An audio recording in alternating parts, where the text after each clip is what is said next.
পেঁয়াজের বাজার আজকে একটু বাড়তি, প্রতি মনে অন্তত 100 টাকা বৃদ্ধি পেয়েছে। আজকে সরিষা বাজারে ভালো মানের পেঁয়াজটা 1810 থেকে 30 টাকা পর্যন্ত বেচাকেনা হচ্ছে এবং সুখসাগর যেটা ভালো মানেরটা আছে ওইটা হচ্ছে 1550 টাকা পর্যন্ত বিক্রি হচ্ছে। তো পেঁয়াজের দাম যখন 2 টাকা বৃদ্ধি পায়, কৃষকটা যখন ন্যায্য মূল্য পেতে চায়, তাদের মুখে যখন একটু হাসি ফোটার উপক্রম হয়, তখন সারা মিডিয়া, সারা এলাকা, সারা দেশ জুড়ে নেতাজিরা সবাই আন্দোলন করে, কমিউনিটি গঠন করে, অনেক কিছু তারা করে, প্রচার করে, মিডিয়ায় প্রচার করে, সোশ্যাল মিডিয়ায় প্রচার করে, সংবাদ মাধ্যমে প্রচার করে।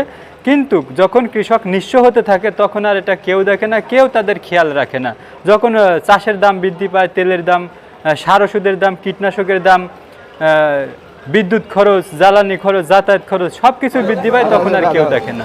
কিন্তু এটা তো আমাদের মাথায় রাখা উচিত, যদি কৃষক যদি নিঃস্ব হয়ে যায়, যদি ক্ষতিগ্রস্ত হয়ে যায়, অন্যান্য মানুষের হয়তো অস্তিত্বই থাকবে না।